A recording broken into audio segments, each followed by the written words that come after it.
Yeah.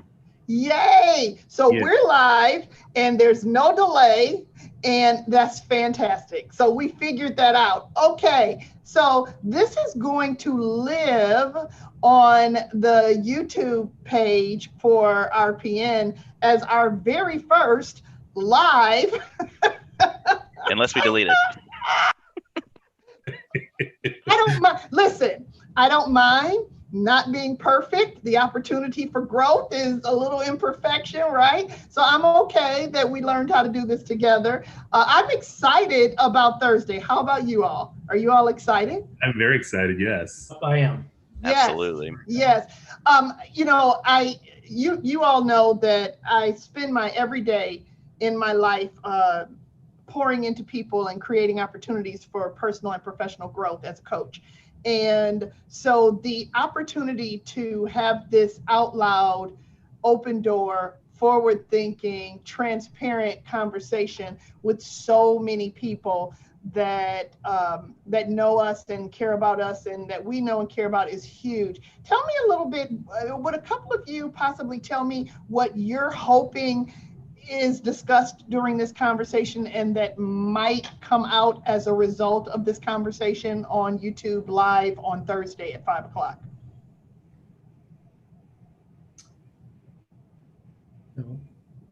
Can you hear me? I can hear you, Marina. So one of the things is a lot of the questions that I think a lot of us get asked is, how do we interact with you? You're not like us, is what I get a lot. And so, and it's almost like they're nervous to ask what letter we represent, or even if our letter that we are representing is how we even identify. So there's a lot of uncertainty in what they can ask and what they can't, and what is offensive and what isn't. Absolutely, absolutely. I'm excited to ask that question on Thursday and to find out how you all might answer that. Vincent, what is it that you're hoping will come out as a result of this very open and transparent conversation? Two things. One is about the transgender community, because when we first came on, that was one of what we started talking about it, and it's just something that really I don't know, just really bothers me. And I'll tell you a story. So I ride in the AIDS ride. It's from the ride San Francisco to Los Angeles for 7 days on our bikes. And we have one of the directors for Southern California, Jesse. He is transgender, and Jesse has transitioned, and his pronouns are he and him. And a lot of the riders, and I mean, I'm going to say we have probably 2,500 riders that participate in this every year, and 80% are are gay, transgender, are on the LGBTQ community. Probably about 20-30% are straight or allies that participate. And it just kind of really bothers me, and it kind of just confuses me with Jesse, because I always just call Jesse, and I use the pronouns he and him, and I don't even think of she or her, and a lot of people knew Jesse before Jesse transitioned. And people still today, after 4 or 5 years of Jesse, completely transitioning and always using the words he and him and just living his life the way he wants to live. In our own community, people keep calling him her. And it's just, it's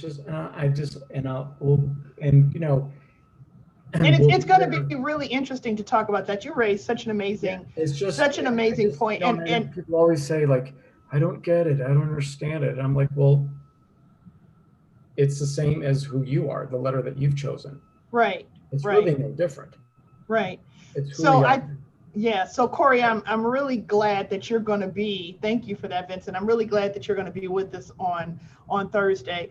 And I'm excited for the opportunity for you to share how you would suggest that people respond.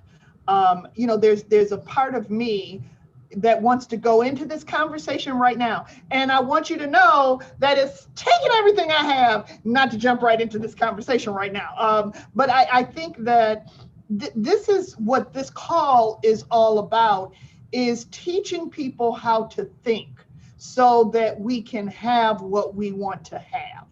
And some people will be receptive and will adjust inward, and some people won't. But I think that it's a issue of how people think, and how much of it is intentional and how much of it is accidental and a lack of adjusting. Right, Corey? Would you agree with that?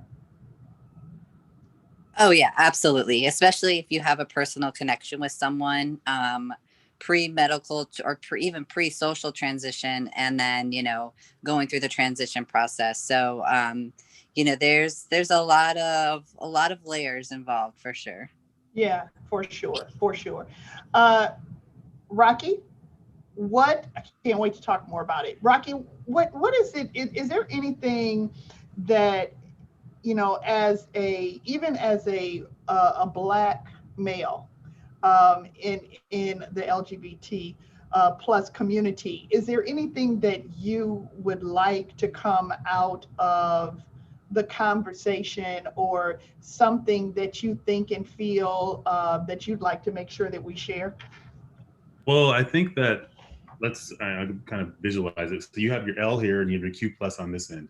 And we all are in these separate letters that are always constantly sometimes getting along, sometimes not getting along, sometimes understanding each other, sometimes not understanding each other. And I would like through this conversation that we're able to kind of weave kind of an understanding and like kind of a dialogue to kind of begin for us to kind of all understand each other and a little bit more, because there's a lot about a lot of these other letters. I don't know. I've been I've been gay my whole life, but I've been out for like 25 years, and there's still a lot about the rest of the community that I don't actually know, partially because I haven't taken the time to find out. Absolutely. Yeah. And so, because I haven't needed to, and that's a problem for a lot of our communities, that we stay in these homogenized bubbles and we don't get out and see other groups and see other types of people. And so that's one of the things that I would like to get out of this whole conversation and out of this organization, is that we all kind of come out of the comfort zones that we've allowed ourselves to be in, and learn more about each other, understand more about each other, and be compassionate about each other. I agree with that completely. Another thing too is it's just like with in the gay community amongst men, so you have some men that may be more masculine than others, and people judge that. Like they'll say, oh, he's too feminine, or he's and people, I mean, these are adults, and it's very hurtful to me to see this, people mocking other people and questioning. Exactly right. Exactly.